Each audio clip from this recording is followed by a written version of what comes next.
पहली बात है, मिडिल क्लास के विषय में हमारी सोच हमें बदलनी पड़ेगी। मिडिल क्लास कभी भी किसी की दयादान पर जीने के स्वभाव का नहीं है। वे स्वाभिमान से जीने वाला वर्ग है और देश को चलाने में बहुत बड़ा योगदान देने वाला वर्ग कोई है तो मध्यम वर्गीय समाज है।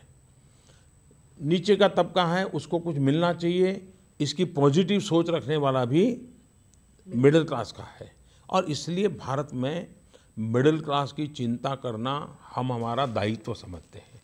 देश हित में भी हमारा दायित्व, सिर्फ इसलिए नहीं कि वो हमें वोट देता है, देश हित में भी हमारा मत है कि भारत का बढ़ता जाता जो मिडिल क्लास वर्ग है उसकी चिंता करनी चाहिए।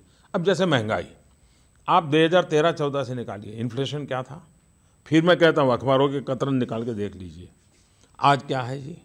हम 2% 3% पर लेके आएंगे इन्फ्लेशन, जो 18% पर पहुँचा था। इसका सीधा बेनिफिट किसी को हुआ है तो मध्यम वर्ग को होता है। महंगाई अगर कंट्रोल होती है तो सबसे बड़ा जो सुविधा बढ़ती है, क्योंकि मध्यम वर्ग का व्यक्ति चोरी नहीं कर सकता। मध्यम वर्ग का वर्ग सामाजिक स्थिति में उसको जो रहन सहन है उसमें गिरावट नहीं ला सकता है, उसको बहुत झेलना पड़ता है। वो हमने उस पर से मुक्ति दिलाई। मान लीजिए हम एजुकेशन में मेडिकल सीटें बढ़ाते हैं, बहुत बड़ी मात्रा में बढ़ाई, इसका सबसे पहला बेनिफिशियरी कौन है? मिडिल क्लास के जो एस्पिरेशंस है उसको मैंने एड्रेस किया। उड़ान योजना अगर हम लाते हैं और 2500 रुपये में देश के हवाई जहाज़ में लोग जाना चाहते हैं, समय बचाना चाहते हैं, वो जाते हैं। रेलवे के अंदर एसी कोच में ट्रैवल करने वालों से ज़्यादा आज हवाई जहाज़ में ट्रैवल करने वाली संख्या हो गई है। ये कौन लोग हैं? मिडिल क्लास है। उसको जाने की संभावना बनी तब जा रहा है।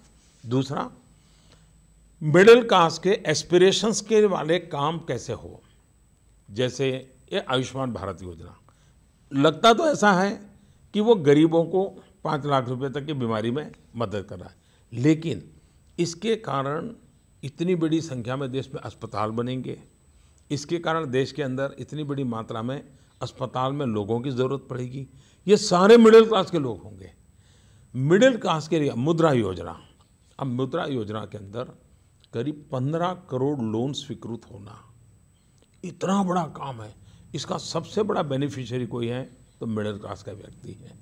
हमारे देश में मिडिल क्लास को अगर घर बनाना हो तो कभी बैंकों से ब्याज में रियायत उनको नहीं मिलती थी। नोटबंदी के बाद हमने मिडिल क्लास को घर बनाने की जो लोन है, आज अगर वो 20 लाख रुपए की कीमत का घर बनाता है तो 5 साल के बाद जो बैंक में उसको मदद मिलेगी, उसकी बचत करीब 5 से 6 लाख रुपया होगी। मिडिल क्लास के परिवार के 5 से 6 लाख रुपया मकान में बच जाना, ये बहुत बड़ी काम है, ये हमने किया है।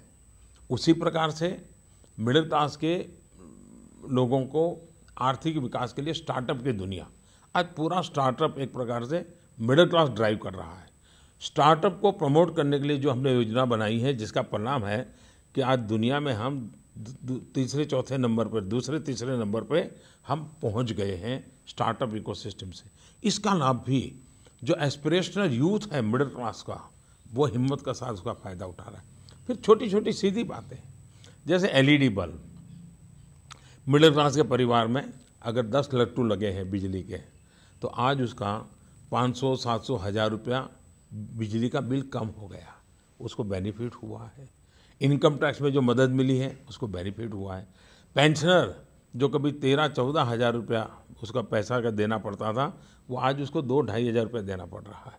तो कोई भी विषय ले लीजिए, मैक्सिमम अगर सुविधाजनक काम हुए हैं तो मिडिल क्लास के लिए हुए। दिल्ली तक के वीडियोस को देखने के लिए चैनल सब्सक्राइब करें और बेल आइकन का बटन दबाएं।